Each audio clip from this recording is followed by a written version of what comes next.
We're going to do some notes on velocity time graphs. And to do notes on velocity time graphs, we're going to have to first go back in time and take a quick look at distance time graphs. The term distance time graph is really a poor term. The reason it's poor is because distance is a scalar. A scalar is not concerned about direction, but in these instances we are concerned about direction. So we're not going to call it a distance time graph anymore. That is just wrong. Instead, the correct term is a position time graph. And because physics types are lazy and we don't write very well, we don't usually call it a position time graph. We always shorten it, and instead we call it simply a PT graph.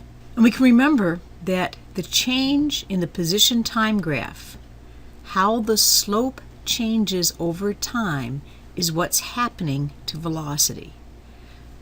What's happening to the position time graph over time is what's happening to the velocity. So if we look at this green line right here, we can see that it's not changing over time. The slope does not change. It is a constant slope. It is a straight line. Therefore, the velocity does not change. In the blue graph, this one right here, the slope is changing. Therefore, the velocity is changing. At this point right here, if we were to look at the slope and draw a tangent line, we can see it has a fairly slow slope. If we look at the slope right here and draw a tangent line, we can see the slope has increased. Therefore, the speed has increased. And if we look at this one right here, we can see the slope has increased even more. Therefore, the speed has increased even more. So in the blue line, we have a changing slope. Therefore, we have a changing velocity. In this case, the velocity is increasing over time. A quick word about nomenclature, our symbols. Our book uses an X instead of a D. That's not commonly used. It's used here and there. It's used in some textbooks for college, and sometimes it's not. The reason it causes a difficulty and why some books don't use it is because in X, if you have the change in X, then you're usually concerned about what's on the X-axis. And of course, in this case, we never put this change in X on the X-axis. It goes on the Y. So it tends to be a confusing term. That's why a lot of books use a D instead of an X. The other thing that changes sometimes are these subscripts right down here, these very, very tiny subscripts. Depending on what book you look at, some books will say D2 minus D1, where this is the second distance and this is the first.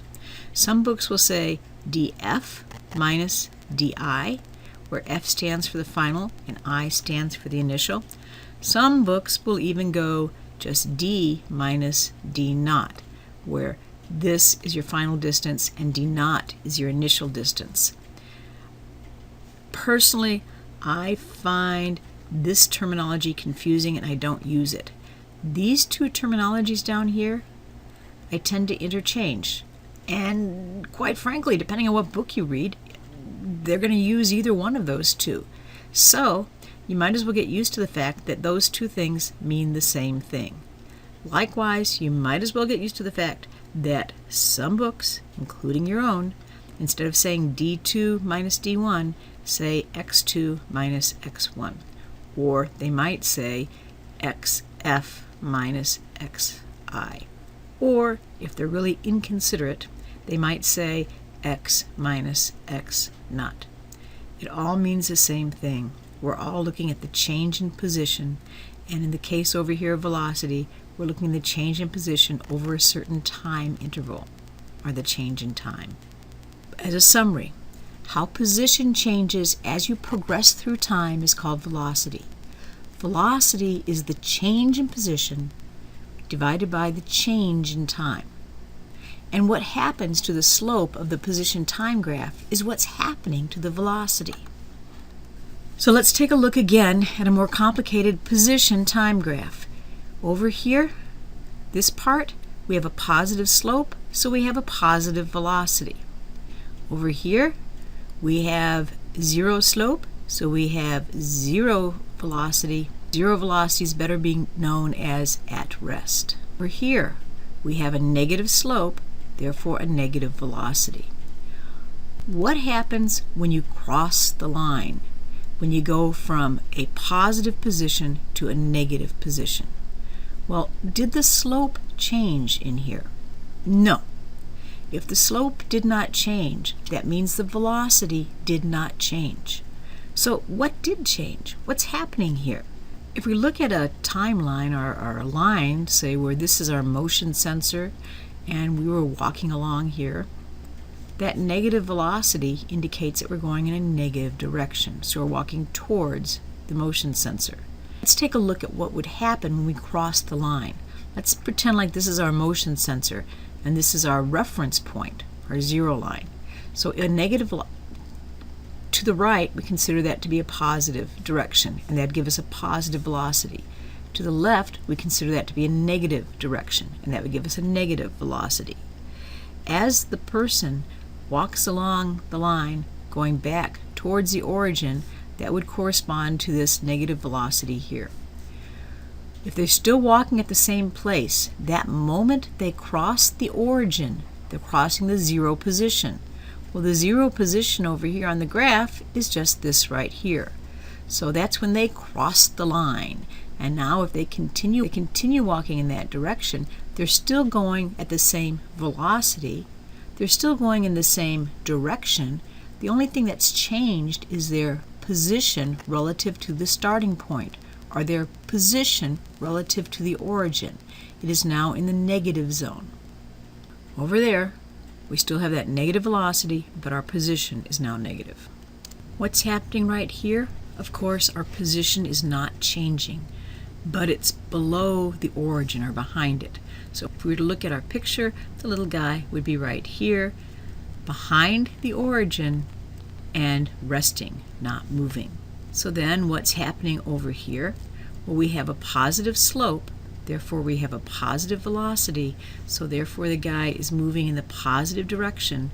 Back up here, he's going that way. What happens when he crosses the line here?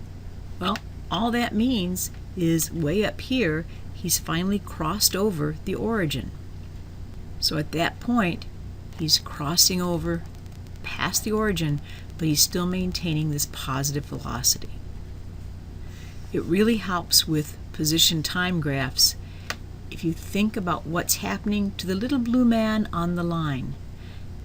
What does that slope mean? What does that position mean? Now, the real question you might have right now is, why did I spend all that time talking about position time graphs if this is notes on velocity time graphs? Because, generally speaking, when you're going through these minds on physics and on a test, the most frequent problem is that you keep messing up. Well, which one's velocity? Which one's position? I don't understand. What's going on here? And you get all frustrated. So if you can keep things straight and follow what's going on and remember physically what's happening, it'll really help you. And the biggest thing, the really biggest thing, is look at the axes on the graph and what do they say. So on this graph, we have on the y-axis velocity, on the x-axis time. So this is a velocity time graph. And as you might expect, these things are what covers velocity time graphs. How the velocity changes over time is called acceleration. If velocity increases, it's positive acceleration. If velocity decreases, it's negative acceleration. In physics, we do not use the word deceleration. Bad word, okay? We call it negative acceleration. The slope of a velocity time graph is telling you how velocity is changing over time. Therefore, the slope of a velocity time graph is the acceleration. Right here, we have a positive slope. Therefore, we have a positive acceleration. Right here, we have a zero slope. Therefore, we have a zero or no acceleration. Does that mean we're standing still? No. It means we're maintaining a constant velocity. Okay, this is a constant velocity, not standing still.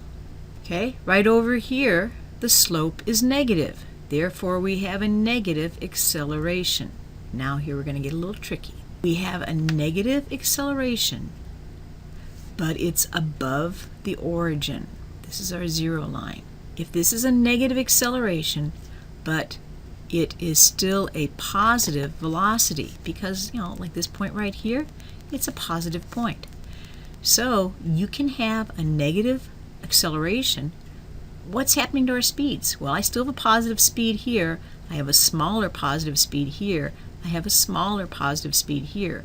Finally, if this green line crossed this, I would be sitting at a zero speed. Imagine being in a car, you're driving forward and you put the brakes on. As you put the brakes on, your speed decreases, just like it's doing right here. You have a negative acceleration. But putting the brakes on doesn't make you go backwards, okay? It just slows you down. Quick summary again. What happens to the slope of a velocity time graph is what's happening to acceleration. And if we're going to put it in a mathematical term, acceleration is equal to the change in velocity over the change in time. Change in velocity is just v2 minus v1. Change in time is t2 minus t1. That change in time, t2 minus t1, is frequently called the time interval. And commonly it's just written as t. Okay, let's look at a more fun velocity time graph. Here we know, of course, we have a positive acceleration, and because it's above zero, we have a positive velocity. Here we know the slope is zero, therefore our acceleration equals zero, but we still have a velocity. Okay, so we have a positive velocity because it's above the zero line. Here we have a negative acceleration, and we still have a positive velocity. What's happening physically on this line is that we're slowing down. What happens when you cross the zero line on a velocity time graph? Well, we now have a negative velocity. This velocity becomes negative because it's below zero. It's below the origin. The slope hasn't changed any, so we still have a negative acceleration. But physically, something happened here. A positive velocity means you're moving that direction. A negative velocity means you're moving this direction. Up here, above the line, we had a positive velocity, so we're moving in the positive direction. Right here, we're standing still. We have a zero velocity. Below the line, we have a negative velocity, so we're moving in the negative direction. When you cross the line on a velocity time graph, you actually change direction. I've reversed it. I've gone from a positive velocity to a negative velocity. What's happening here? Acceleration is equal to zero, but I still have a negative velocity. I'm backing up. I'm going backwards. I have a negative velocity, but I have a positive acceleration.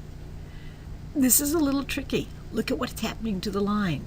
I'm going from a high negative velocity, negative 30 miles an hour, to a lower one, negative 20 miles an hour, to a lower one, negative 10 miles per hour. I'm slowing down. When I cross the line right here, when I cross that origin, I once again change directions. Now, as I go higher, up here, I still have a positive acceleration. As I go above the origin, I still have a positive acceleration. My slope did not change, but I have a positive velocity. On a velocity time graph, as you approach the origin, your speed is decreasing. I'm approaching the origin here. My speed is decreasing.